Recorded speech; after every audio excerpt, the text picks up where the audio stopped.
Hi hello welcome back to my channel. It's me Shanti. ఎలా ఉన్నారు? అందరూ బాగున్నారా?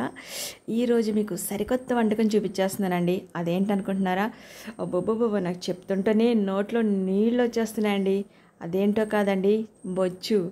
చేప పేరే బొచ్చండి. అది మామిడికాయ వేసుకుని వండుకుంటే ఎలా ఉంటుంది అనుకుంటున్నారు? మరి ఇంకెందుకు ఆలస్యం, ప్రాసెస్లోకి వెళ్ళిపోదామా? ఇవి మాకు రిలేటివ్స్ పంపించారండి. మా రిలేటివ్స్ వాళ్ళు చెరువులో పడ్డాయంట, అవి మాకు తీసుకొచ్చారు. వాటితో నేను మామిడికాయ చేపల కూర ఎలా వండుకోవాలో మీకు చూపించేస్తా. ఇందులో మసాలాలు గట్ట ఏమీ వేయట్లేదండి నేను. అయినా సరే వండుకొని చూడండి, టేస్ట్ అదిరిపోద్ది, మామూలుగా ఉండదండి మరి. ఓకేనా? ఇంకెందుకు లేటు, ప్రాసెస్లోకి వెళ్ళిపోదామా? నేను మళ్ళీ పసుపు ఉప్పు వేసి శుభ్రంగా అయితే కడిగేసుకున్నానండి. చూసారా జున్ను ముక్కల్లాగా ఎంత బాగున్నాయో, ఎంత నీట్గా ఉన్నాయో చేప. ఈ విధంగా మనం నీట్గా కడిగేసుకుని దానికి ఒక ఉల్లిపాయ, 8 పచ్చిమిర్చి అయితే తీసుకున్నానండి. ఉల్లిపాయ అయితే ఈ విధంగా చీరుకొని మిక్సీ పట్టేసుకోవాలి. అది కూడా మెత్తగా కాకుండా కొంచెం బరగ్గా అయితే ఆడుకోండి. నేను చూపించిన విధంగా ఈ విధంగా ఆడుకున్నారంటే చేపల కూరలో బాగుంటుంది. నెక్స్ట్ పావంగులో అయితే పచ్చిమిర్చిలు చీరుకోండి, ఎక్కువగా చీరుకోకండి. పావంగులం అసలు చేపల కూరలో పచ్చిమిర్చి తిన్నారంటే అండి అసలు మామూలుగా ఉండదండి. ఒక్కసారి తిని చూడండి, ఎంత టేస్ట్ ఉంటాయో తెలుసా.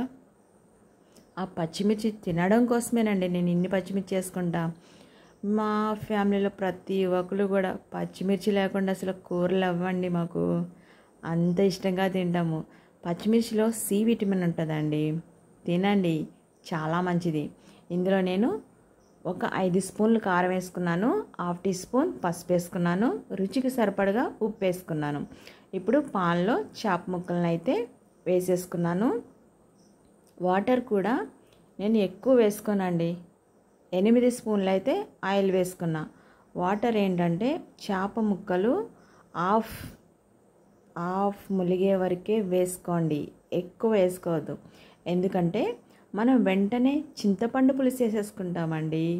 ఏంటి చింతపండు పులుసు అంటుంది అనుకుంటున్నారా? ఇక్కడ నేను 2 మామిడికాయలు చేస్తే ఒక మామిడికాయ ముగ్గిపోయిందండి. ఏం చేస్తాను మరి, పులుపు అయితే కరెక్ట్గా ఉండాలి కదా. అందుకని చెప్పేసి నేను ఒక మామిడికాయ, ఒక పెద్ద నిమ్మకాయ అంతా చింతపండు అయితే నానబెట్టేసుకున్నాం. మరి ఈ నిమ్మకాయ అంత చింతపండుని వెంటనే మనం పిసికేసుకుని చేపల కూరలు అయితే వేసేసుకోవాలండి. ఇలాగా శుభ్రంగా వేసేసుకున్న తర్వాత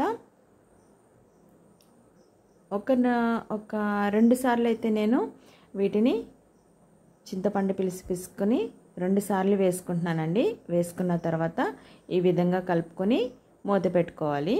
నెక్స్ట్ మన మామిడికాయ దగ్గరికి వద్దాం. అది కూడా పీల్ తీసేసుకోవాలి. తీసుకొని ఈ విధంగా ముక్కలు అయితే కోసుకొని మిక్సీలో, ఇది కూడా మెత్తగా ఆడుకోవద్దండి, ఇది కూడా అంతే కచ్చాపచ్చాగానే ఆడుకోవాలి. వెంటనే ఇది కూడా వేసేసుకోండి. చింతపండు పులుసు ముందే ఎందుకు వేసుకోవాలంటే మొత్తం ముక్కలన్నీ ఉడికిపోయిన తర్వాత వేసుకుంటే దాని టేస్ట్ ఏముంటుందండి, ముక్కలకు పట్టాలి కదా. ఇంకో విషయం ఏంటంటే మనం ఏదైనా సరే, చేపల కూర అయినా, మటన్ అయినా, చికెన్ అయినా, ఏ కూర అయినా సరే ఉప్పు, కారం, చింతపండు, నూనె ఇవన్నీ కరెక్ట్గా ఉంటేనే చేపల కూర అద్దిరిపోద్దండి. సూపర్ ఉందండి, మామూలుగా లేదు. మరి మీరు ఒకసారి ట్రై చేయండి. నేనైతే మసాలాలు గట్ట ఏమి వేయట్లేదండి. ఇగో పక్కన కొత్తిమీర అయితే నానబెట్టేసుకుంటున్నా. అందులో కొంచెం సాల్ట్ వేసుకోండి, ఇసుక మట్టి ఏమన్నా ఉంటే కనుక పోతుంది. ఇది శుభ్రంగా 2-3 సార్లు కడిగేసుకొని ఫైనల్గా కొత్తిమీరతో గార్నిష్ చేసేసుకోవాలి. Please like, share